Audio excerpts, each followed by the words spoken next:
Hello students, કેમ છો બધાએ? Good morning to all of you. આજે આપણે વાત કરવાના છીએ ધોરણ 12 ચેપ્ટર નંબર 3 કરંટ ઇલેક્ટ્રિસિટીની અંદર આપણા નેક્સ્ટ કન્સેપ્ટની એટલે કે ડ્રિફ્ટ વેગનો વિદ્યુત પ્રવાહ ઘનતા સાથેનો સંબંધ, પછી વિદ્યુત પ્રવાહ ઘનતાનો વાહકતા સાથેનો સંબંધ અને એ સિવાય પણ આપણે ઘણી બધી વાતો કરવાના છીએ. બરાબર? તો એ પહેલાં દર વખતની જેમ આપણે ફટાફટ લાસ્ટ વિડીયો લેક્ચરની વાત કરી તો એની જરૂર આજે તમને અહીંયા પડશે જ કે લાસ્ટ વિડીયોમાં આપણે લોકોએ વાત કરી હતી આર બરાબર રોયલ બાય એ જે શોર્ટકટ હતી એમાં ઉપરથી અલગ અલગ પ્રકારના કેવા એમસીક્યુ પૂછાઈ શકે. તો એમાં આપણે એક વાત થઈ હતી કે આર બરાબર રોયલ સ્ક્વેર બાય વી હોય, સમજાય?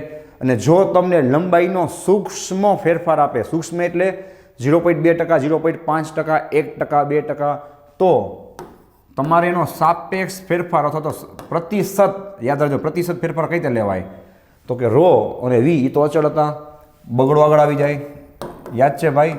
તો તમને જે લંબાઈનો ખાલી પ્રતિશત ફેરફાર આપે ને એને ગુણ્યા 2 કરવાના, 2 કરી નાખવાના, તમને ડાયરેક્ટ અવરોધનો પ્રતિશત ફેરફાર મળી જાય. યાદ આવે? હવે તમને એમ થાય કે સાહેબ નાનો ફેરફાર નહીં મોટો ફેરફાર આપે તો એના પર મેં તમને 4 થી 5 અલગ અલગ એમસીક્યુ કરાવ્યા હતા. તો તમારે આપણી આ શોર્ટકટ લગાડવાની, આર ડેશ બરાબર N square into R, R dash બરાબર એન સ્ક્વેર ઇન્ટુ આર. યાદ આવી ગયું ભાઈ? આ રીતે આપણે આગળ વધ્યા હતા. એ સિવાય આમાંથી આપણે વાત થઈ હતી કે આર ચલે જે એલ સ્ક્વેર ચલે જે 1/એ સ્ક્વેર ચલે જે 1/r⁴ સમપ્રમાણમાં 1/d⁴. યાદ છે ભાઈ? ક્યારે લાગુ પડે? હજી એકવાર રિપીટ કરું છું કે જ્યારે તમે વાયરને ખેંચો છો ત્યારે, કે ઘણાને એવો ડાઉટ થશે કે સાહેબ આર બરાબર રોયલ બાય એ, એમાં તો તમે કીધું હતું કે આર છે લંબાઈના સમપ્રમાણમાં છે, એ લંબાઈનો વર્ગ કેમ આવ્યો? તો અહીંયા મારો ભાઈ આ કન્સેપ્ટ ક્યારે એપ્લાય થાય? જ્યારે તમે તારને ખેંચતા હોય ત્યારે. બરાબર સમજજો, અવલોકન કરજો. તો લંબાઈના વર્ગના સમપ્રમાણમાં, 8/વર્ગના વ્યસ્ત પ્રમાણમાં, 8/વર્ગ હોય તો ઓબ્વિયસલી ત્રિજ્યાની શું થાય? 4 ઘાત થાય. તો આરની 4 ઘાતના વ્યસ્ત પ્રમાણમાં અને વ્યાસની 4 ઘાતના વ્યસ્ત પ્રમાણમાં. યાદ છે? ઓકે, આ પૂરું થાય એટલે આપણે લોકોએ વાત કરી હતી ડ્રિફ્ટ વેગની. એમાં મેં તમને આખો સ્માર્ટ ચાર્ટ મસ્ત રીતે કરાવ્યો હતો કે ડ્રિફ્ટ વેગમાં પહેલાં આપણે સમજવાનું આવે કે ભાઈ આપણે જ્યારે બેટરી કનેક્ટ નથી કરતા તો શું થાય? તો ત્યારે પણ ઓરડાના તાપમાને ઇલેક્ટ્રોન ઉર્જા લઈ અસ્તવ્યસ્ત ગતિ તો કરતો જ હોય, પણ એની ગતિ અસ્તવ્યસ્ત હોવાથી આડછેદમાંથી પસાર થતો સરેરાશ અથવા પરિણામી ચાર્જ શું થાય? 0 થાય. એટલે એમાં તમને ઓવરઓલ કરંટ કેવો મળે? 0 મળે. હવે જેવી તમે બેટરી કનેક્ટ કરો તો ત્યાં પણ ઇલેક્ટ્રોન જે અસ્તવ્યસ્ત ગતિ તો કરશે જ, અથડામણો તો કરશે જ, પણ ફરક શું પડશે કે એ થોડોક ડ્રિફ્ટ કરતાં સામેની બાજુ પહોંચી જશે.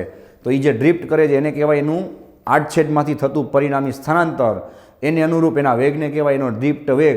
અને એ દરમિયાન જે શાંતિથી ગતિ કરતો હોય તો એ રિલેક્સ હોય, તો એ દરમિયાન જેને ટાઈમ મળે રિલેક્સ થવાનો એને કહેવાય રિલેક્સેશન ટાઈમ. યાદ છે ભાઈ? જેની જરૂર આજે આપણે પડવાની જ છે. અને એમાં હજી એક તમને નવો કન્સેપ્ટ કહી દઉં છું, જેને નોટ ડાઉન કરી લેજો કે ભાઈ ઇલેક્ટ્રોનનો જે સરેરાશ વેગ છે ભાઈ એ કેટલો હોય? તો કે એનો સરેરાશ મુક્ત પથ. વેગનું સૂત્ર બધાને આવડે છે ને, અંતરના છેદમાં સમય. અહીં અંતર કેટલું કાપશે ભાઈ? સરેરાશ મુક્ત પથ. તો ખરેખર આપણને મેં કીધું હતું કે આપણને સરેરાશ વેગ શું કામ ઓછો મળે છે? તો મારો ભાઈ ઇલેક્ટ્રોન છે ધારો કે આટલો તાર હોય, સમજાય? તો એ અંતર તો ખાલી આટલું જ કાપશે, ખ્યાલ આવે છે? ખરેખર એનો સરેરાશ મુક્ત પથ વધારે હોય. કેમ? સમજો કે ઇલેક્ટ્રોન જે એ અસ્તવ્યસ્ત ગતિ કરતાં સામે પહોંચતો હોય, સમજાય? તો સરેરાશ મુક્ત પથ છેદમાં સમય. અહીંયા આપણે સમય કેવો લેવો પડે? તો કે રિલેક્સેશન ટાઈમ. રેડી જાય? આમાંથી તમારે ટાઉને કરતાં બનાવો તો વીઆરએમએસ ક્યાં આવી જાય છેદમાં? વીઆરએમએસ એટલે શું થાય? એની રૂટ મીન સ્ક્વેર વેલ્યુ, એની સરેરાશ વેલ્યુ. બરાબર? આરએમએસ કિંમત. યાદ કરો, આવું જ સૂત્ર, આવો જ કન્સેપ્ટ તમે લોકો ધોરણ 11 ચેપ્ટર નંબર 13 વાયુનો ગતિવાદ કાઇનેટિક થિયરી ઓફ ગેસીસમાં ભણી ગયા છો. છેલ્લી થિયરીમાં સરેરાશ મુક્ત પથ, ત્યાં વાયુમાં એનો જે અણુ હતો, વાયુનો અણુ એ એકબીજા સાથે અથડામણ કરતો સરેરાશ મુક્ત પથ પૂરો કરતો હતો. એવી રીતના અહીંયા આપણો ઇલેક્ટ્રોન છે વાયરની અંદર સરેરાશ મુક્ત પથ ક્લિયર કરે છે. તો આને કહેવાય ફિઝિક્સની ભાષામાં એકીકરણ, યુનિફિકેશન.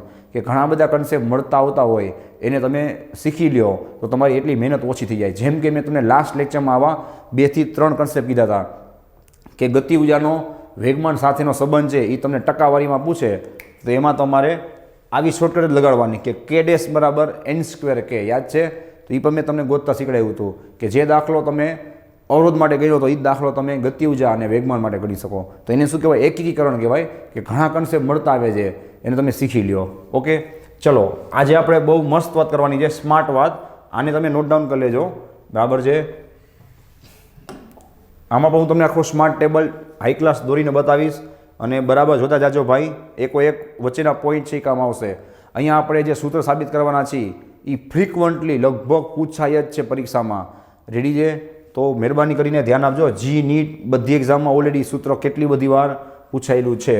ચલો તો આપણે સ્ટાર્ટ કરી પિક્ચરને, બરાબર. ડાબી બાજુ સાંભળજો, આપણે લોકો સંબંધ ગોતશું. ધ્યાન આપજો ભાઈ. પ્રવાહ ઘનતાનો વાહકતા સિગ્મા સાથે. હવે હું એક જ સિમ્બોલના નામ નહીં લખું. શું કામ? તો મેં તમને જ્યારે સ્માર્ટ ટેબલ કરાવ્યું ત્યારે કીધું હતું કે ત્યારે ભલે મહેનત થાય પણ એને એવું એકવાર કડકડાટ યાદ રાખી લેજો કે જેથી આગળ જતા કન્ફ્યુઝન ના થાય, બરાબર. તો સિગ્મા શું છે ભાઈ? એની વાહકતા છે. અને હવે આપણે એની ચાલુ કરી એની થિયરીને. ચલો ધ્યાન આપજો ભાઈ. આપણે વાહકતા અને પ્રવાહ ઘનતા વચ્ચેનો સંબંધ બનાવવાનો છે. ચલો ઓહમનો નિયમ બધાને આવડે છે. શું થાય બોલો? V બરાબર IR. રેડી છે? બીજું કે એના માટે જરૂરી જે ફિગર છે હું દોરી નાખું છું. આ ફિગર મને બે જગ્યાએ કામ આવશે, ખ્યાલ આવે? ચલો અહીંયા શું હશે ભાઈ? એનું આડછેદ હશે. બોલો જઈ. આ શું છે? એની લંબાઈ છે. રેડી? તમે આ રીતે બેટરીને કનેક્ટ કરશો, ઓકે, તો અહીંયા શું આવશે? પ્લસ, બરાબર. અહીંયા શું આવશે ભાઈ? માઇનસ. તો વિદ્યુત ક્ષેત્ર ક્યાં હશે બોલો? પ્લસથી માઇનસ હશે. અને મેં તમને કીધું હતો ને MCQ કે ઇલેક્ટ્રોન છે એ ક્યાં ગતિ કરશે? વિદ્યુત ક્ષેત્રની વિરુદ્ધ દિશામાં, એટલે કે માઇનસથી પ્લસ, એટલે કે પ્લસ એને પોતાની તરફ ખેંચશે. આ કન્સેપ્ટ લેફ્ટ અને રાઈટ બે બાજુ કામ આવશે, બરાબર ધ્યાનમાં રાખજો. ઓકે, ચલો ભાઈ. V બરાબર શું થાય? IR થાય. R બરાબર શું થાય? આપણી શોર્ટકટ રોલા. ચલો શોર્ટકટ કામ આવી ગઈ, ફટાફટ આપણું કામ થઈ જાય. રોલા. નેક્સ્ટ હજી એક તમને શોર્ટકટ આપું છું. શેની? આ વોલ્ટેજ Vની. સાંભળજો, પહેલાં સૂત્ર લખી નાખું છું. V is equal two ED into I. ચલો એને હું લઈ લઉં છું આઈના છેદમાં. શું કામ? તમે સમજી ગયા છો. હું એને લઈ લઉં છું આઈના છેદમાં. બાજુમાં હું શોર્ટકટ લખી નાખું છું ભાઈ, વેદ.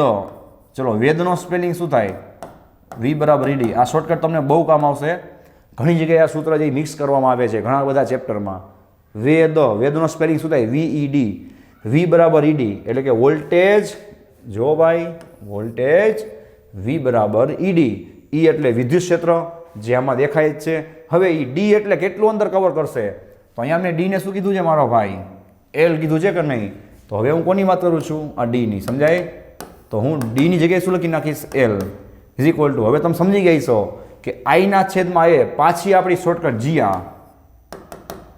તો કેટલી બધી શોર્ટકટ તમને યાદ રહી ગઈ. જો જે જીયા, પછી નવી મેં શીખવાડી વેદ, અહીંયા શીખવાડી રોલા. હજી પણ આજના દિવસમાં તમને મજા આવે, એકદમ હસવું આવી જાય, કોઈ દી ન ભૂલાય એવી શોર્ટકટ પાછી આવવાની જ છે. તમે ખાલી તૈયાર રહેજો. ઓકે, આઈના છેદમાં એ આપણી જીયાવાળી શોર્ટકટ. ફટાફટ કામ થઈ ગયું. શું થાય? જે ઇન્ટુ રો ઇન્ટુ એલ. ચલો શું થશે ભાઈ? સામે એલ છે એ ઉડી જશે. ઓકે, તો શું વધશે ભાઈ? માટે E બરાબર શું આવશે ભાઈ? જે ઇન્ટુ રો. આપણે શેનું કામ છે? સાંભળો, આપણે સિગ્માનું કામ છે ને, આ તો રો છે. આપણે જે અને સિગ્માનું કામ છે. અહીંયા જે આવી ગયું, આ તો રો છે ને, તો રોને ક્યાં લઈ લઉં? છેદમાં. શું થાય બોલો? માટે જે બરાબર ઈના છેદમાં રો. સાંભળજો, હવે એકના છેદમાં રો એટલે આપણે તો આખો સ્માર્ટ ટેબલ કરાવ્યો છે. હવે તો મિસ્ટેક થવી જ ન જોઈ કોઈ શરતે. એકના છેદમાં રો એટલે શું થાય? અવરોધકતાનું વ્યસ્ત. અવરોધકતાનું વ્યસ્ત એટલે શું થાય? વાહકતા. વાહકતાનો સિમ્બોલ શું થાય? સિગ્મા. શું આવશે ભાઈ જવાબ? જે બરાબર સિગ્મા ઇન્ટુ એ. અહીંયા હું તમને એક જોરદાર શોર્ટકટ આપું છું. આ શોર્ટકટ 11-12 ગમે એની એપ્લાય થાય, બરાબર છે? એવું નથી 12માનો કન્સેપ્ટ છે. એમાં એક શોર્ટકટ આપી છે તમને 11માં કામ આવશે. કઈ રીતે યાદ કરાવજો? આને શું બોલાય ગુજરાતીમાં? બોલો બધાય. આને બોલાય જે. સમજાય? આપણે વોટ્સઅપની અંદર કોઈને મોકલી કેમ છે, તેમાં જોજો તમે બધા છે ને એમાં તમે છગડો લખતા હશો. યાદ કરી લો શાંતિથી, આપણે કાંઈ ઉતાવળ નથી. તો આ થઈ ગયો તમારો 6. સમજાય? અને આ E. તો આને શું કહેવાય? કેમ છે, મતલબ કે આ રીતે છે થઈ ગયું કે નહીં? આ તો હવેથી આપણે આને બોલશું જે છે, કારણ કે જ્યારે આ બધા સૂત્ર છે ને ભાઈ, આપણે ક્યાંક અચાનક એપ્લાય કરવાના હોય ને ત્યારે એ કોઈ દી સૂત્ર કામ યાદ ન આવે, ત્યારે આ શોર્ટકટ કામ આવશે કે જે છે. આમ યાદ કરવાનું, જે એટલે જે પ્રવાહ ઘનતા, છે એટલે છગડો, મતલબ છગડો કોના જેવો દેખાય છે? વાહકતા જેવો, અને ઈ એટલે ઇલેક્ટ્રિક ફિલ્ડ. આ મોસ્ટ ટાઈપી સૂત્ર જ આગળ કામ આવશે. શું બોલશું હવે એને આપણે? જે છે. બરાબર છે ભાઈ? તો ચલો, આ તમને સૂત્ર મળી ગયું. કોનું? તો કે પ્રવાહ ઘનતાનું વાહકતા સાથે. હવે આ સિગ્મા એટલે આપણે શું બોલશું હવેથી? એને 6. સમજાય છે? શેના માટે? શોર્ટકટ માટે. તે 6 છે ને એ તમને હજી પણ આગળ કામ આવશે. 11માં તમને યાદ હોય તો એક સ્ટીફન બોલ્ટ્ઝમેનનું સૂત્ર આવે છે. એ સૂત્ર મને પણ ભૂલાઈ જતું, એટલે મેં શોર્ટકટ બનાવી નાખી. કઈ ખબર છે? સિગ્મા ઇન્ટુ ઈ ઇન્ટુ ટીની 4 ઘાત ઇન્ટુ એ. આને કહેવાય છેટા. છેટા રે જોઈએ, યાદ રાખવાનું. છેટા જોઈ લો શાંતિથી. છેટા ટીની 4 ઘાત થઈ ગયું. તો ન્યાય તમને છગડો છે એ 6 તરીકે કામ આવ્યો, અહીંયા કામ આવ્યો. હા, અહીંયા સિગ્માનો મતલબ અલગ છે, અહીંયા પણ અલગ છે, પણ યાદ રાખવામાં કેવું સહેલું પડે જોવું જોઈએ. બાકી આ સૂત્ર યાદ જ ન રહે. અને અમે મોસ્ટ ટાઈમ સૂત્ર હતું ના, એ તો તમારું કામ થઈ ગયું. તો એટલે કહું છું કે ભાઈ આ 6 છે એ ઘણી બધી જગ્યાએ કામ આવશે. આગળ તમને હજી એક શોર્ટકટ મળશે મસ્તીની. ચલો, આમાં કંઈ પ્રોબ્લેમ હોય તો મને કહેજો. હવે આપણે વાત કરી જમણી બાજુ. ઓકે, ચલો અહીંયા બરાબર ધ્યાન આપજો. હું તમને આખી જોરદાર લિંક છે એની સાબિતી કરાવું છું સૌથી ઇઝીએસ્ટ મેથડમાં. હવે આપણે લોકો વાત કરવા જઈ રહ્યા છીએ એક મોસ્ટ આઈપી સૂત્રની, જે ઓલરેડી ઘણી બધી વખત પરીક્ષાઓમાં પૂછાઈ ગયેલું છે. આને લગતો દાખલો, જે અને વીડી એટલે કે પ્રવાહ ઘનતા અને ડ્રીપ વેગ વચ્ચેનો સંબંધ. બરાબર? થઈ જાઓ તૈયાર. ચલો, બધાને આવડે છે ત્યાંથી જ શરૂઆત કરી. અને તમને આમાં દેખાય છે એ જ તરીકે ફિગરમાંથી કે ડ્રિફ્ટ વેગ વીડી. જો આપણે મુહૂર્ત કરશું વીડીથી, શરૂઆત કરશું વીડીથી અને અંત કરશું જે ઉપર. આખી ટેકનિક તમે જોજો કઈ રીતે આગળ વધી છે. રેડી? આમાંથી વચ્ચેના ગમે એ સ્ટેપ તમને આવડવા જોઈએ, કારણ કે નીટની અંદર ગમે ત્યાંથી ગમે એ કટકો પૂછી શકાય. ઓકે, ચલો, વેગ એટલે શું થાય? કાપેલું અંતર ના છેદમાં સમય થાય કે નહીં? વિચાર લો શાંતિથી. કાપેલું અંતર છેદમાં લાગતો સમય દેખાય જ છે. એલ જેટલું એ ઇલેક્ટ્રોન સરેરાશ અંતર, વીડી જેટલો એનો ડ્રિફ્ટ વેગ હશે. તો શું હું આમાંથી એલને કરતાં બનાવું તો મને શું મળે? વીડી ઇન્ટુ ટી મળે કે નહીં? શાંતિથી વિચાર લ્યો. આની જરૂર 5 મિનિટમાં પડવાની છે, યાદ રાખજો. મેં એલને કરતાં બનાવ્યા. મેં શરૂઆત ક્યાંથી કરી? વીડીથી. એમાંથી એલને કરતાં બનાવ્યા. શું કામ? એક એક વસ્તુનું તમને કારણ આપીશ. બરાબર? ચલો, નેક્સ્ટ વધી. હવે જેમ તમે ધોરણ 11 ચેપ્ટર નંબર 13 વાયુનો ગતિવાદ, હમણાં મેં તમને એક કન્સેપ્ટ શીખવાડ્યો હતો કે વાયુનો ગતિવાદનો, સેમ વસ્તુ બીજી વાર કહું છું. જો અલગથી, અલગ જ કન્સેપ્ટ યાદ રાખજો કે ત્યાં આપણે ભણી ગયા છીએ ભાઈ સરેરાશ આરએમએસ વેગનું સૂત્ર યાદ છે, વીઆરએમએસ. એ જ રીતે ત્યાં આપણે એક વસ્તુ ઘડી યુઝ કરતા. કેમેસ્ટ્રીમાં પણ તમે યુઝ કરો છો, યાદ કરો. સ્મોલ એન, એકમ કદ દીઠ લખી જ આપું છું. આ તમે વાયુના ગતિવાદમાં બહુ વખત યુઝ કરો છો. ન ખબર હોય તો હવે હું તમને યાદ કરાવું છું, ત્યારે તમે પહોંચો ત્યારે ધ્યાન આપજો વાંચવા વખતે. એકમ કદ દીઠ ઇલેક્ટ્રોનની સંખ્યા. આ જે વાયર છે, સાંભળો, આ જે વાહક, એના એકમ કદમાં કેટલા ઇલેક્ટ્રોન હોય એનો સિમ્બોલ તમે લખો છો સ્મોલ એન. આ જ વર્ડ ટુ વર્ડ સૂત્ર તમે લોકો વાયુના ગતિવાદમાં પણ લખો છો, પણ કોના માટે? વાયુના અણુઓ માટે. સાંભળો, સ્મોલ એન એને કહેવાય. હવે સૂત્ર આમાંથી જ બનાવવાનું છે, જોઈને. એકમ કદ દીઠ, તો કદ ક્યાં આવે? છેદમાં આવે. ઇલેક્ટ્રોનની સંખ્યા, જેને તમે કહેશો કેપિટલ એન. સમજાય? આમાંથી હું કેપિટલ એનને કરતાં બનાવીશ તો કદ ક્યાં જશે? સામે. આવું શું કામ કર્યું એનું ઉપર તમને કારણ મળી જશે બધી વસ્તુનું. બરાબર છે? ચલો, હવે આ વીને હું ટીક કરું છું. જેને ટીક કરું એના ઉપર આપણે ફોકસ કરશું. ચલો, કદ એટલે શું થાય? બોલો. એરિયા ઇન્ટુ ડિસ્ટન્સ થાય. ચલો જોવો જોઈએ. એરિયા, લેન્થ એલ બધું મેં આમાં કવર કરી લીધું ફિગરમાંથી. એ ઇન્ટુ એલ થાય. વિચાર લ્યો, દર વખતે આપણે લખી જ છીએ. હવે હું ફોકસ કરીશ એલ ઉપર, માટે એન બરાબર સ્મોલ એન ઇન્ટુ એ. હવે તમે સમજી ગઈ છો આ એલ શું કામ બનાવ્યો હતો? જો જોયું? આ એલની જગ્યાએ હું શું લખી શકું? વેગ ગુણ્યા સમય લખી શકું કે નહીં? વિચાર લ્યો. અંતર એટલે વેગ ગુણ્યા સમય. ઓકે, આ મળી ગઈ મને કુલ ઇલેક્ટ્રોનની સંખ્યા. ચલો મેં એક કારણ તમે સોલ્વ કરી દીધું કે આપણે એલને શું કામ કરતા બનાવ્યા અહીંયા મૂકવા હતું. હવે એનને શું કામ કરતા બનાવ્યા એનું કારણ હવે મળશે. જોજો ચલો ભાઈ, કુલ ચાર્જ કેટલો થાય બોલો? કુલ ચાર્જ ક્યુ બરાબર શું થાય?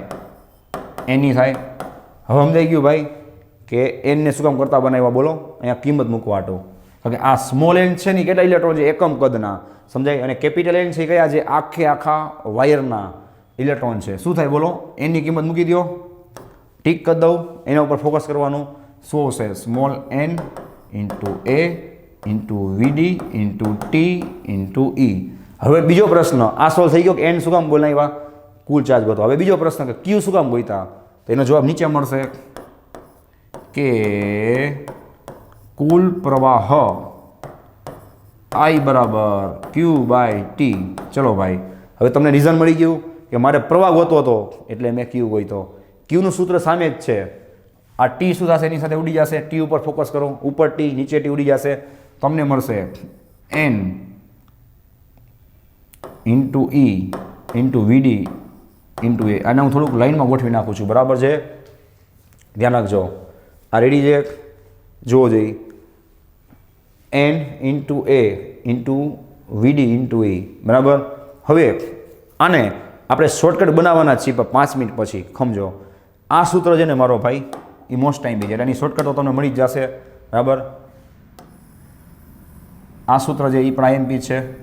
આ નો યાદ રાખો તો આગળનું યાદ રાખો, બધું એક જ થાય. કારણ કે તમને ઉપરથી નીચે, નીચેથી ઉપર જતા આવડવું જોઈએ. ઓકે ભાઈ, હવે આઈ શું કામ ગોઈતો એનું કારણ આપો. ક્યુ શું કામ ગોઈતો? ખબર પડી ગઈ, પ્રવાહ ગોતવા. તો હવે તમારું ધ્યાન હોવું જોઈએ કે આપણે નીકળાતા ક્યાંથી?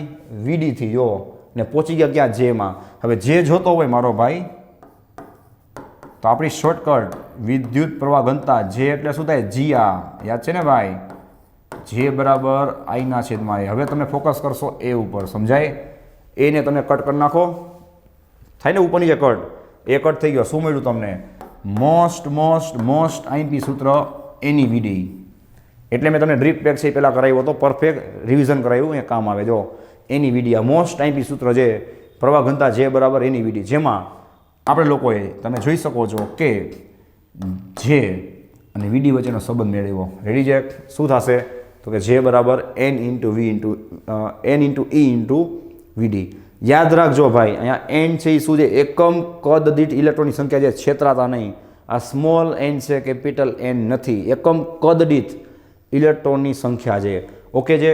ચલો આની હું તમને જોરદાર લિંક આપી દઉં, સીધી અને ઊંધી બે. 1 મિનિટ પહેલાં તમે લોકો આને લખી લ્યો. સોરી, ચલો ભાઈ હું આવી જાઉં સાઈડમાં. તમે આને એકવાર નોટ ડાઉન કરી લેજો. ઓકે, હવે આપણે આગળ વધી જોવું જોઈએ. ચલો આની તમને આખી લિંક આપી દઉં છું કે મેં શું કર્યું છે. સાંભળજો શાંતિથી, ઊંધી અને સીધી બે લિંક, બરાબર. જો આપણે સૌથી પહેલાં વીડીથી નીકળ્યા હતા, સમજાય? વીડીમાંથી મેં શું ગોઈતું? લંબાઈ ગોઈતી. ખ્યાલ આવે? લંબાઈમાંથી મેં શું ગોઈતું ખબર છે? તો કે કદ ગોઈતું. કદમાંથી મેં શું ગોઈતું ખબર છે? Small N. સ્મોલ એનમાંથી મેં શું ગોઈતું? Capital N. કેપિટલ એનમાંથી મેં શું ગોઈતું? કુલ ચાર્જ. કુલ ચાર્જમાંથી મેં શું ગોઈતો? કુલ પ્રવાહ. અને કુલ પ્રવાહમાંથી મેં શું ગોઈતો? પ્રવાહ ઘનતા છે. જોઈ લેજો, બરાબર છે? એના કરતાં ઊંધું મારે પ્રવાહ ઘનતા જે જોતી હતી, એટલે જીઆવાળી શોર્ટકટ પ્રવાહ ઘનતા જે માટે મને આઈ જોઈ કે નહીં? મને આઈ ક્યારે મળે? જો મારી પાસે ક્યુ હોય તો. મને ક્યુ ક્યારે મળે? જો મારી પાસે સ્મોલ એન હોય તો. મને ક્યુ ક્યારે મળે ભાઈ? જ્યારે મારી પાસે કેપિટલ એન હોય તો. કેપિટલ એન ક્યારે મળે? જો મારી પાસે સ્મોલ એન હોય તો. સ્મોલ એન ક્યારે મળે? એનું સૂત્ર કેપિટલ એનના છેદમાં વી. મારી પાસે કદ હોય તો. કદ મને ક્યારે મળે? મારી પાસે લંબાઈ હોય તો. લંબાઈ મને ક્યારે મળે? જ્યારે મારી પાસે ડ્રિફ્ટ વેગ હોય તો. આપણે જેથી નીકળાતા વીડીમાં પહોંચી ગયા, અહીંયા આપણે વીડીમાં નીકળાતા જેમાં પહોંચી ગયા. તો આમ યાદ રાખો ને ભાઈ, એને શીખીને તો સહેલું પડે, ગોખવા જાવ તો ભેગું ન થાય. અને ભેગું નહીં પણ થયું છે ને ઘણીવાર, તમને ખબર જ હશે. તો ચલો આ લિંક છે એને નોટ ડાઉન કરી લેજો. ગમે ત્યાંથી ગમે ત્યાં તમને જાતા આવડવું જોઈએ. ઓકે, હવે હજી બીજા એમસીક્યુની વાત કરીએ, આમાંથી ગમે તે પોઈન્ટ પૂછાઈ શકે. નેક્સ્ટ એમસીક્યુ, ચલો ભાઈ, મેં શું કીધું કે જે બરાબર આપણી શોર્ટકટ જીઆ આઈ બાય એ, અને આ સૂત્ર તો યાદ રાખવાનું જ છે. હમણાંની બહુ બધી જરૂર પડવાની છે એની વીડી. હવે હું આઈને કરતાં બનાવું તો એ ક્યાં જાય? સામે જાય. આને થોડુંક વ્યવસ્થિત ગોઠવી નાખું. એને લઈ લઉં છું સામે, એ વીડી ઇન્ટુ ઈ. રેડી છે ભાઈ? તો આને આપણે શોર્ટકટમાં નામ આપી દઈશું નાવેદ. બરાબર છે ભાઈ? શું આવી જશે? નાવેદ. એટલે કે ના એટલે એન ઇન્ટુ એ, વે એટલે વેદ એટલે શું થાય? વેદ એટલે વે એટલે વી ઇન્ટુ ઈ, અને દ એટલે મતલબ ડ્રીપ પેક. ઓકે છે? ચલો, આ થઈ ગયું એક આપણું કામ નાવેદવાળું. હવે જ્યાં હતા ત્યાં આવી જાય, ધ્યાન આપજો.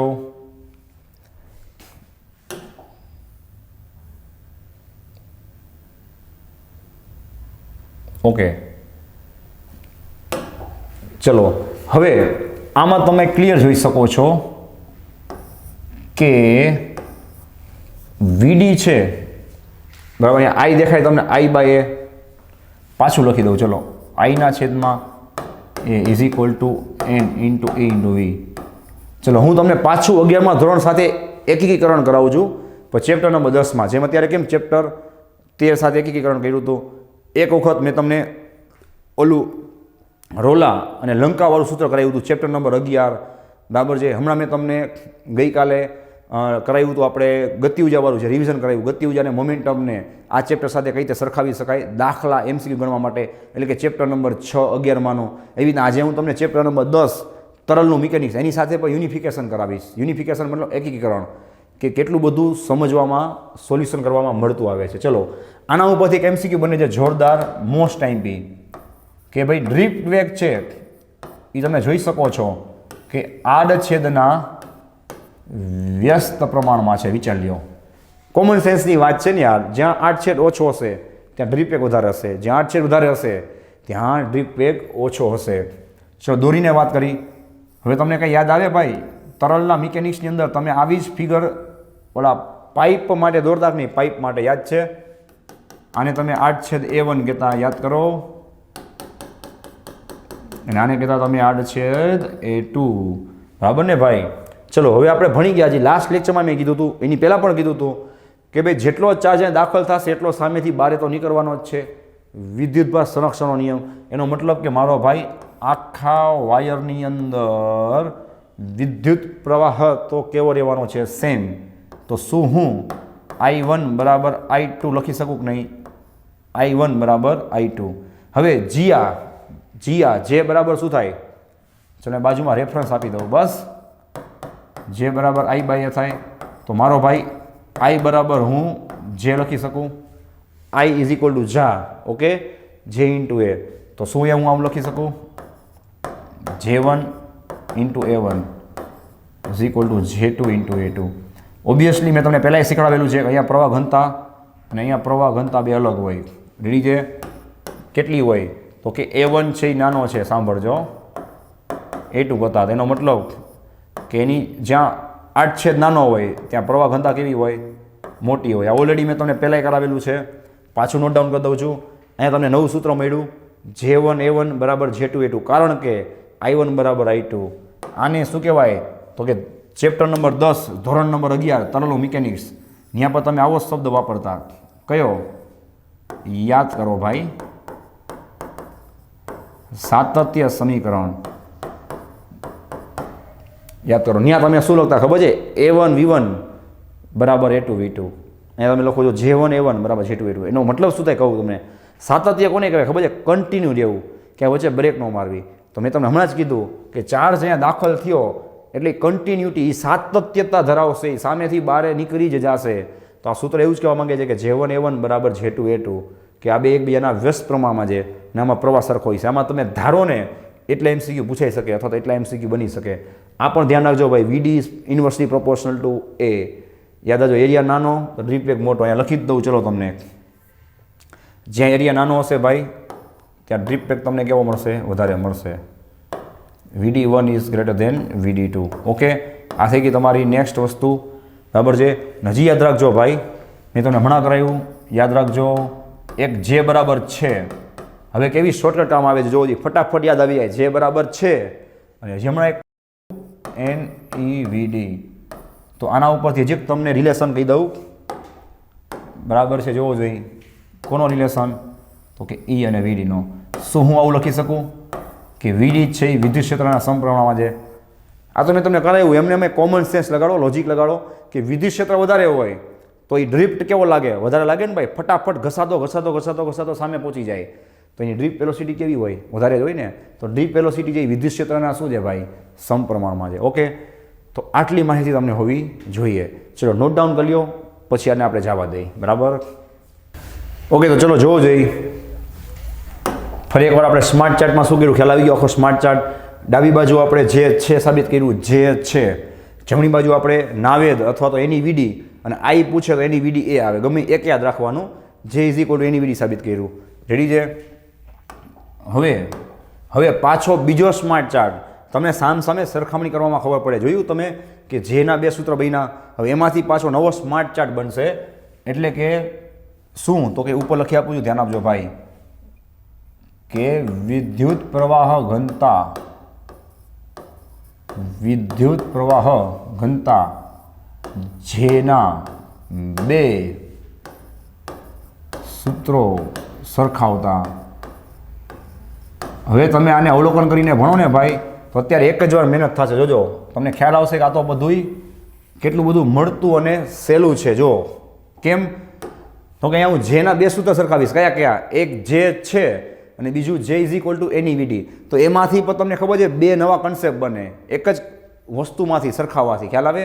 તો એને તમે સામે રાખીને ભણો ને તો તમને આખું જે શું લાગે, એકદમ નાનું ફિઝિક્સ લાગે. બાકી તો શું જે ફિઝિક્સ તમને ખબર જ છે. જુઓ, એક બાજુ આપણે શું કરશું ભાઈ, જેના કયા સૂત્ર સરખાવશું, બોલો. જે છે, મનમાં બોલતું જવાનું ભાઈ, આળસ નથી કરવાનો. જે બરાબર NEVD. અને જમણી બાજુ પણ આપણે જે બરાબર છે અને NEVD ને જ સરખાવશું. પણ અહીંયાથી બે રસ્તાઓ પડશે અને આ બે રસ્તાઓમાંથી પાછા એક બે રસ્તા પડશે. યાદ રાખજો, પહેલેથી કહી દઉં છું. બરાબર, ચલો જ્યાં હતા ત્યાં આવી જાય. હવે આ જેને થોડીક વાર હું જવા દઉં. બરાબર, એની ગરજ પૂરી. બરાબર ને, એની ગરજ પૂરી. આપણે બેને સરખાવી નાખ્યા. શું થાય બોલો જોઈ, સિગ્મા ઇન્ટુ E બરાબર NEVD. ચલો, મેં તમને લાસ્ટ લેક્ચરમાં કીધું હતું, આજે રિવિઝન કરાવ્યું કે હું ડાયરેક્ટ નહીં લખું, આખું સાબિત કરાવીશ. VD ઉપર ફોકસ કરજો, VD ઉપર ફોકસ કરજો. N into E. ચલો, વેગ એટલે શું થાય ભાઈ, પ્રવેગ ગુણ્યા સમય થાય. યાદ આવે કાંઈ? હવે પ્રવેગ ઉપર ફોકસ કરજો, is equal two N into E. ચલો, પ્રવેગ એટલે શું થાય, F બરાબર M A બરાબર F ના છેદમાં M. શું થાય, F ના છેદમાં M થાય ઇન્ટુ ટાઉ. માટે સિગ્મા ઇન્ટુ એટલે કે છે બરાબર N ઇન્ટુ E. ચલો, F બરાબર શું થાય ભાઈ, Q ઇન્ટુ E થાય ના છેદમાં M ઇન્ટુ ટાઉ. ચલો, તમે સમજી ગયા છો કે અહીંયાથી વિદ્યુત ક્ષેત્ર, અહીંયાથી વિદ્યુત ક્ષેત્ર કટ થઈ જશે. ઓકે, નેક્સ્ટ પોઈન્ટ માટે ખાલી અહીંયા સિગ્મા વધશે N ઇન્ટુ E. ચલો, શું હું ક્યુની જગ્યાએ ઇલેક્ટ્રોન લખી શકું?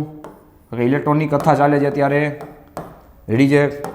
ચલો, તમને સૂત્ર મળશે સિગ્મા બરાબર E ઇન્ટુ E. શું થાય, એની સ્ક્વેર ટાઉ અપોન M.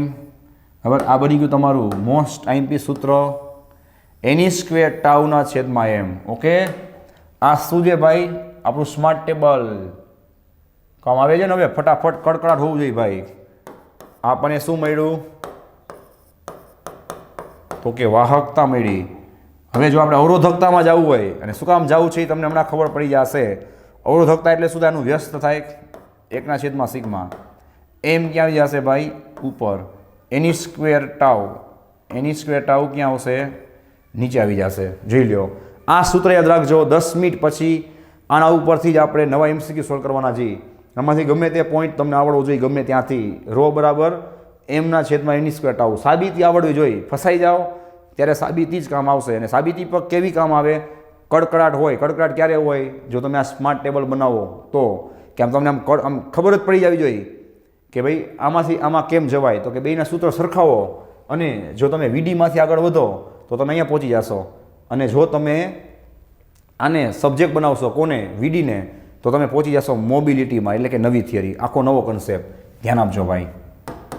માટે હવે બરાબર ધ્યાન આપજો. હું આ NE છે એને હું છેદમાં લઈ લઉં છું. અહીંયા હું તમને પાછી એક શોર્ટકટ આપીશ, તમને લાઈફ ટાઈમ યાદ રહેશે અને બહુ જ કામની શોર્ટકટ છે. જ્યારે ફસાઈ જશો, સૂત્ર ભૂલાઈ જશે, ત્યારે એ જ કામ આવશે. અને એમાંથી પણ MCQ ઓલરેડી પરીક્ષામાં પૂછાઈ ચૂકેલા છે. અને એ શોર્ટકટ તમને ચેપ્ટર 14માં કામ આવશે ને અહીંયા કામ આવશે. બરાબર, બે જગ્યાએ કઈ રીતે પૂછાઈ દે એ સાંભળજો. શું કર્યું મેં? NE ને પકડીને, આમ જોવો, પકડીને ક્યાં લીધા? છેદમાં. કોના છેદમાં લીધા? સિગ્માના. અને VD મેં એમને રાખ્યો, અને આ જે E છે એને પકડી અને મેં લઈ લીધો છેદમાં જમણી બાજુ. સમજાય? હવે વ્યાખ્યા મુજબ શેની વ્યાખ્યા મુજબ? મોબિલિટીની. ડ્રિફ્ટ વેગ ના છેદમાં વિદ્યુત ક્ષેત્ર એટલે થાય મ્યુ, એટલે થાય મોબિલિટી. આપણે તમને આખું ડિટેલમાં કહું છું, પ્રેક્ટિકલી, 100% પ્રેક્ટિકલી. પહેલાં આ તમે સમજી લ્યો શાંતિથી. મેં શું કર્યું છે? જેના બે સૂત્ર સરખા એવા જે છે અને એની વીડી, એમાંથી મેં એનીને પકડીને લઈ લીધો છેદમાં, ઈને પકડીને લઈ લીધો જમણી બાજુ છેદમાં. અહીંયા તમારી એક શોર્ટકટ બની ગઈ. કઈ? આ યાદ રાખવી ફરજિયાત નથી હો. હજી એક શોર્ટકટ આના કરતાં સારી મળશે તમને. આ મળી ગઈ શોર્ટકટ છે ને, બરાબર છે? છે ને, ઓકે, છે ને, છેના છેદમાં ને સિગ્મા બાય એની is equal to VD by. આ છે ને શોર્ટકટ શું કામ આપી ખબર છે? મને પણ ઘણી વાર છે ને ઉતાવળ હોય અથવા તો આપણું દિમાગ ક્યાંક બીજે હોય, બરાબર ને? એવું બની શકે કે નહીં, તમને અખતરા હશે જ. તો ત્યારે થાય શું ભાઈ કે જેને આ ગુણોત્તર છે ને ઊંધો લેવાઈ જાય. કેમ તમને સમજાવું? આપણે પાછું ગોખીને ગયા હોય ને ભાઈ, તો E છે, E ઉપર આવી જાય અને VD નીચે આવી જાય ને, તો મોબિલિટીનું આખું સૂત્ર બદલી જાય, નાય બદલી જાય. એટલે તમારે શું કરાય? મેં તમને આ તો સમજાવ્યું જ કે એના સૂત્ર તો સરખાવવાના જ છે. હવે આ તમે છે ને યાદ રાખ્યું હોય ને તો તમને તરત લાઇટ થાય કે હા, છે ને એમાં ને ક્યાં આવે છે? છેદમાં આવે છે. સમજાય? તો તમે ને છેદમાં લઈ લો એટલે ઓટોમેટિક આ E ક્યાં જતો હોય? જમણી બાજુ છેદમાં જતો હોય. તો તમારું સૂત્ર જે 100% સાચું જ પડે કે ભાઈ આમાં VDના છેદમાં E આવે. કારણ કે ઘણી વખત છોકરાઓ Eના છેદમાં VD લખી નાખે છે, પછી મોબિલિટી આખું ખોટું પડે. સમજાય ભાઈ? તો આ બની ગયું તમારું મોબિલિટી. હવે અંદર શું થાય એ સમજાવું જ છું, પહેલાં ને જોઈ લેજો. ઓકે, હવે આપણે વાત કરીએ મોબિલિટીની. મોબિલિટીની વ્યાખ્યા પણ મહત્વની છે. આમાંથી બનાવો એકમ વિદ્યુત ક્ષેત્ર છેદમાં છે. ઇલેક્ટ્રોનના ડ્રિફ્ટ વેગને મોબિલિટી કહે છે. તો હું તમને આખું પ્રેક્ટિકલી સમજાવું છું વાયરની અંદર શું કહેવા માંગે છે. આ સમજાઈ ગયું ને તો તમને ચેપ્ટર 14માં મોબિલિટી સમજાશે, ઇલેક્ટ્રોન અને હોલની. બાકી કોઈ શરતે ભેગું નહીં થાય. તો સાંભળજો. જો તમે મોબિલિટીમાં એક શબ્દ સંતાયેલો છે, યાદ કરો. મોબિલિટીમાં એક શબ્દ છે મોબાઈલ. મોબાઈલ એટલે શું થાય? ગતિશીલ, હરતું ફરતું. બરાબર છે? આપણે થમ્સઅપની બોટલ લેવા જાય એને મોબાઈલ બોટલ કહેવાય. તમને ખબર છે? હરતી ફરતી લાઇબ્રેરી હોય ને એની મોબાઈલ લાઇબ્રેરી કહેવાય. ખ્યાલ આવે છે? આપણે મોબાઈલ વાપરીએ છીએ એને મોબાઈલ શું કામ કહેવાય? તો બધી વસ્તુનું એક જ કારણ છે, એ હરતું ફરતું છે. તો અહીંયા મોબિલિટીનો મતલબ શું થાય? ગુજરાતીમાં સમજવું હોય તો હું તમને મારી રીતે લખાવું છું ભાઈ, ખાલી સમજવા માટે. ગતિશીલતા. તો ઇલેક્ટ્રોન કેટલો ગતિશીલ છે એ સૂચવે છે. ફોર એક્ઝામ્પલ, તમારી પાસે બે વાયર છે, એક કોપર અને એક એલ્યુમિનિયમ.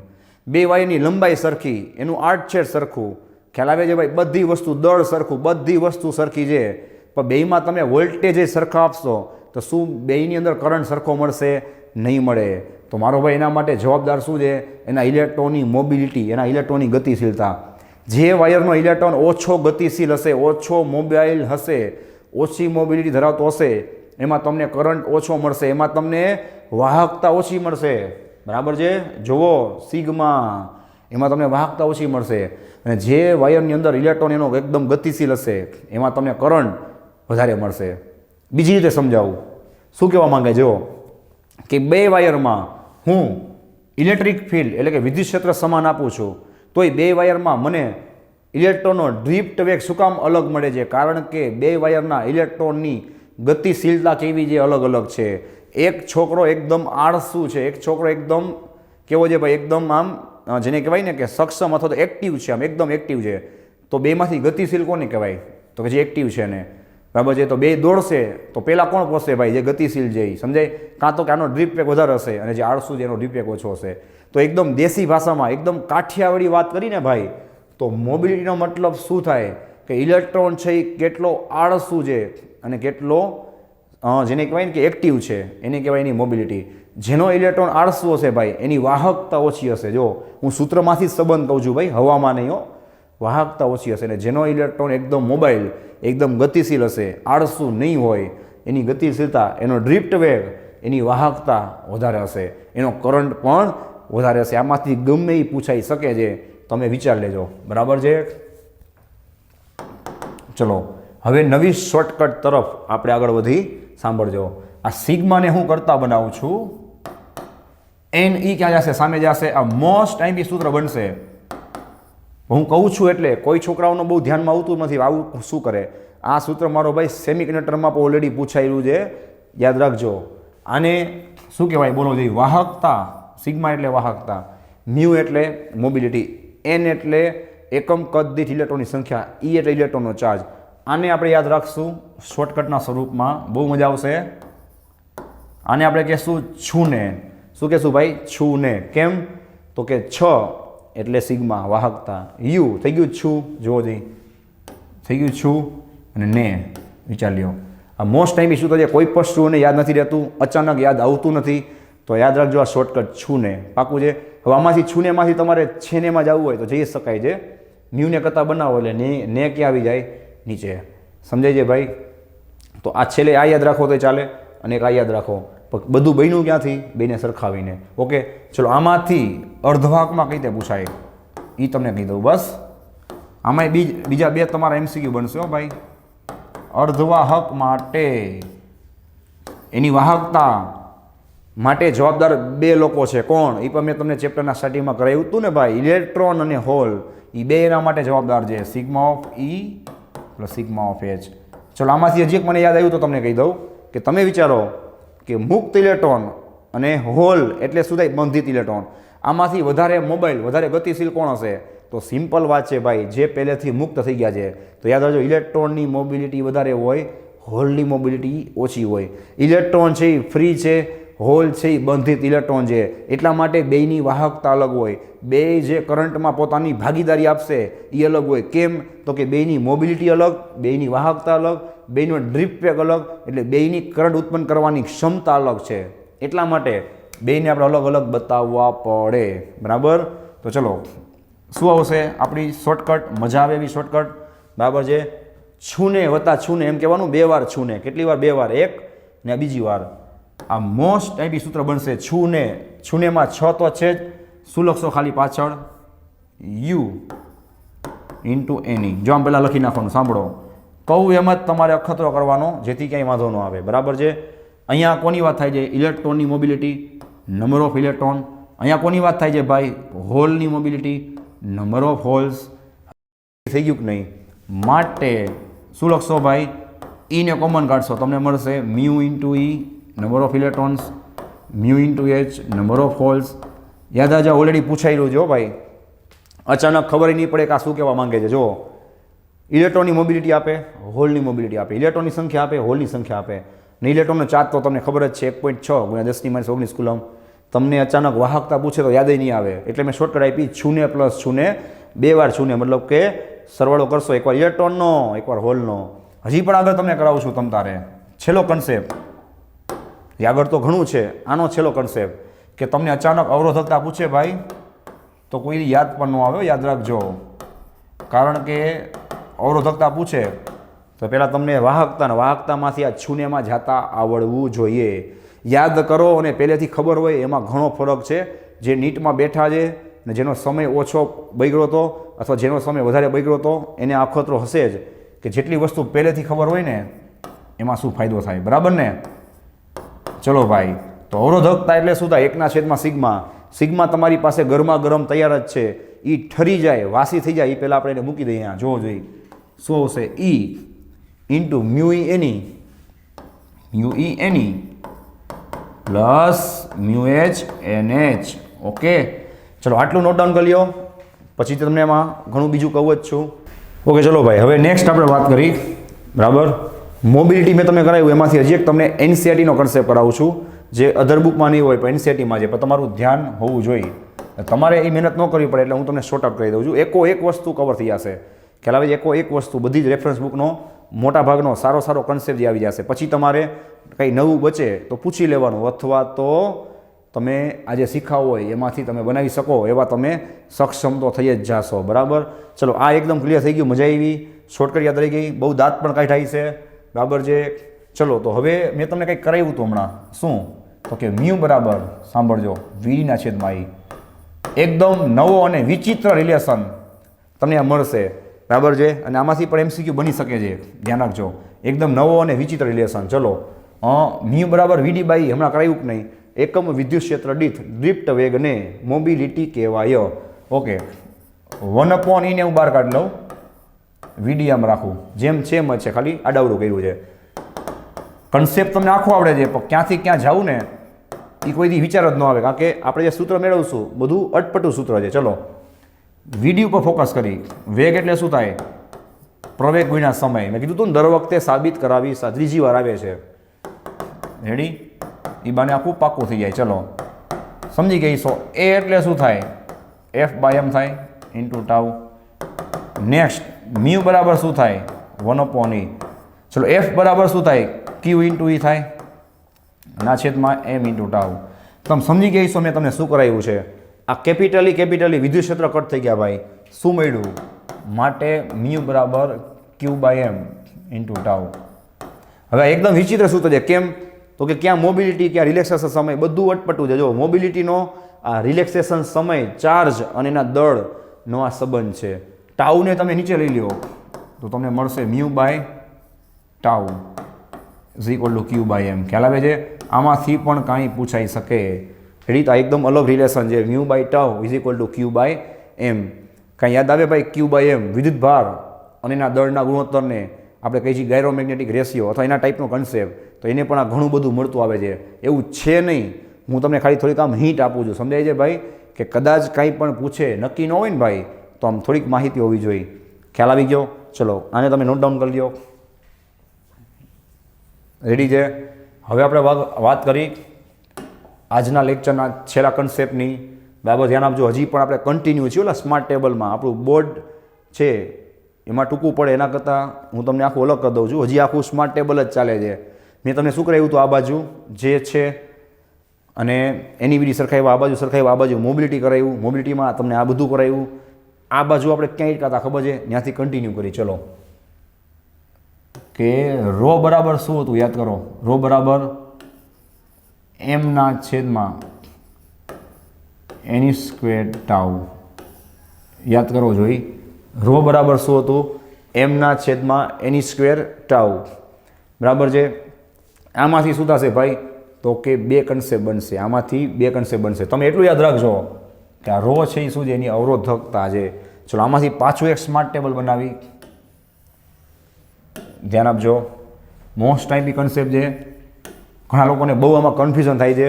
તો જે કરાવું છું એ ટેકનિકથી આગળ વધજો. ડાયરેક્ટ કોઈ દી આન્સર યાદ રહેશે નહીં.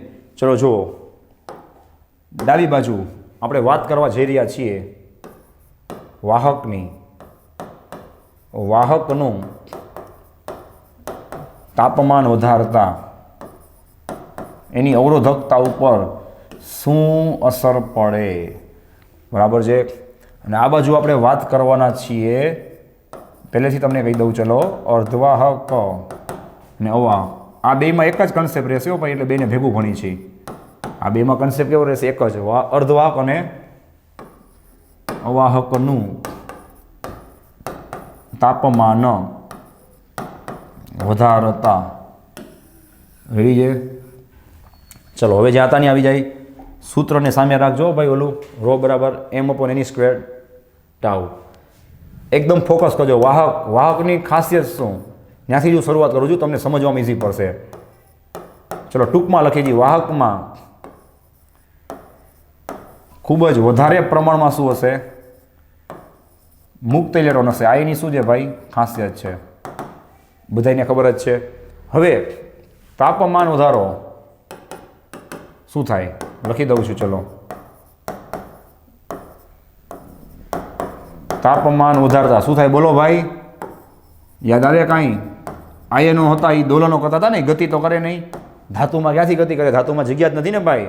આયનોના દોલનો હતા તો ખરા, હજી પશુ થશે, વધશે. આયનોના દોલનો વધે એટલે ઇલેક્ટ્રોનની અથડામણ જે પહેલાં થતી હતી એના કરતાં શું થશે ભાઈ? વધી જશે. ઇલેક્ટ્રોનની અથડામણો વધે. ઇલેક્ટ્રોનની અથડામણો વધે એટલે ઇલેક્ટ્રોનને રિલેક્સ થવા માટે જે ટાઈમ લાગે બોલો ભાઈ, ઇલેક્ટ્રોનની અથડામણ વધે. તમારા રસ્તામાં 5 સ્પીડ બ્રેકર આવતા હોય 10 આવવા માંડે તો તમારો રિલેક્સ થવાનો ટાઈમ સુધી જાય ભાઈ ઓછો થઈ જાય ને. તો ઇલેક્ટ્રોનની અથડામણો વધે એટલે થાય શું ભાઈ? તો ઇલેક્ટ્રોનને રિલેક્સ થવા માટે મળે નહીં. એટલે ઇલેક્ટ્રોનની રિલેક્સેશન ટાઈમ જે ટાઉ છે ભાઈ એ શું થાય? ટાઉ છે એ ઘટી જાય. રેડી છે? જોવો જોઈએ.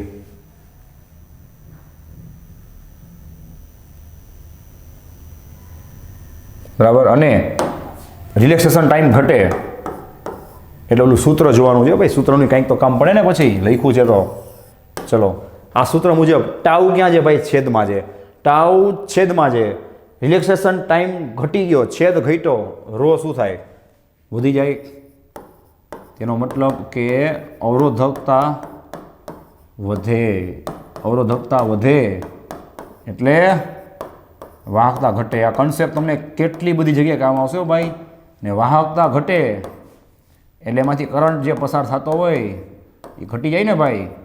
અવરોધકતા વધી ગઈ, વાહકતા ઘટી ગઈ, કરંટ શું થઈ જાય? ઘટી જાય ને. ચલો જમણી બાજુ વાત કરી. હજી એક તમારી પાસે ચાન્સ છે. ઓકે, અહીંયા હજી એક વસ્તુ તમને કહી દઉં, સાંભળજો. નેક્સ્ટ ટાઈમ તો રિપીટ કરીશ જ, પણ અહીંયા કહેવી જરૂરી છે. ચલો અહીંયા થયું શું ભાઈ? તો કે તાપમાનના વધવા સાથે, સાંભળજો, તાપમાનના વધવા સાથે અવરોધકતા શું થઈ? વધી ને. એટલા માટે વાહક પદાર્થ હોય ને તો એનો તાપમાન ગુણાંક કોણ? આલ્ફા. એ ધન હોય. ધનનો મતલબ સમજાય? વધવા સાથે વધવું અને ઘટવા સાથે ઘટવું, એટલે કે આનો આલ્ફા ધન હશે. આલ્ફા છે ને એ શીખવા માટે એટલું યાદ રાખજો. આમાં નાનામાં નાના પોઈન્ટ હું તમને કહું છું જેમાં કન્ફ્યુઝન થાય એ સ્પેશિયલી અવરોધકતા માટે લાગુ પડે. આ તાપમાન ગુણાંક છે ને આલ્ફા, એ તમને પૂરી માહિતી હોવી જોઈએ કે અવરોધકતાનો તાપમાન ગુણાંક છે. ઘણા છોકરા શું કરે છે ખબર છે? આપણને પૂછશે કે સાહેબ તાપમાન વધે એટલે વાહકતા તો ઘટે, તો આ નેગેટિવનું આવે. પણ તમને એ માહિતી હોવી જોઈએ મારો ભાઈ કે ભલે તાપમાન વધે તો વાહકતા ઘટે, એમાં ના નથી. પણ આલ્ફા છે ને એને તાપમાન ગુણાંક કહેવાય, પણ કોનો? અવરોધકતાનો કહેવાય. એટલે જ્યારે તાપમાન વધવાની વાત હોય ત્યારે એનો સંબંધ તમારે અવરોધકતા સાથે બતાવવાનો. ખ્યાલ આવે? તો તાપમાનના વધવાથી અવરોધકતા વધે છે. વધવા સાથે વધવું એટલે આલ્ફા શું આવે? ધન આવે. યાદ રાખજો. ચલો બાજુમાં વાત કરી. જો હવે અર્ધવાહક અને અવાહકમાં શું હોય ખાસિયત? કે એમાં મોટા ભાગના ઇલેક્ટ્રોન જે બચાડા ફ્રી ન હોય. ક્યાં હોય? તો કે સહસંયોજક બંધમાં બંધાયેલા હોય. તો ત્યાંથી આપણે શરૂઆત કરી ભાઈ કે મોટા ભાગના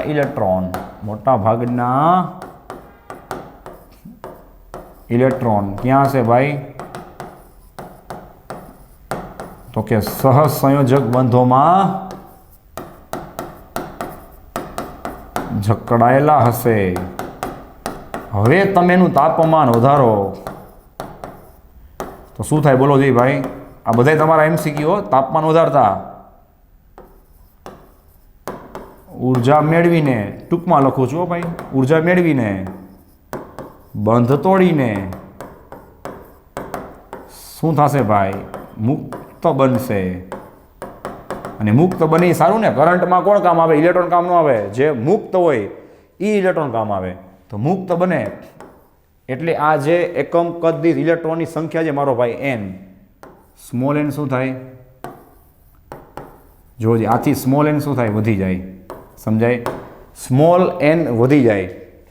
હા, નો ડાઉટ તમને પ્રશ્ન થશે સાહેબ કે આમાં ઇલેક્ટ્રોન મુક્ત થાય, બરાબર, તો એમાં તાપમાન વધે તો અથડામણો વધે નહીં.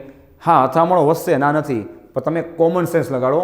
આમાં કરોડો ઇલેક્ટ્રોન ફ્રી હોય ને તો આમાં ખાલી હજારો ઇલેક્ટ્રોન જ ફ્રી હોય. તો આમાં જે અથડામણો વધે અને આમાં જે રિલેક્સેશન ટાઈમ ઘટે ને એટલો રિલેક્સેશન ટાઈમ આમાં ન ઘટે, એટલે મેં રિલેક્સેશન ટાઈમ ઉપર ફોકસ નથી કર્યું. અહીંયા આપણે ફોકસ એના ઉપર કર્યું છે એન ઉપર, અને અહીંયા ફોકસ કર્યું તો આપણે આ જગ્યાએ ટાઉ ઉપર. સમજાય છે ભાઈ? ને આમાં ઊંધું થાય કે આમાં વાહકમાં મોટા ભાગના ઇલેક્ટ્રોન તો પહેલેથી મુક્ત જ હોય. સમજાય? હવે એમાં તમે તાપમાન વધારો અને એ બંધ તોડે અને એવું કોઈ દી બોલાય, કારણ કે મોટા ભાગના 99% તો કેવા હોય પહેલેથી ફ્રી જ હોય, તેમાંથી 2-5 વધારે ફ્રી થઈ જાય તો શું ફરક પડે?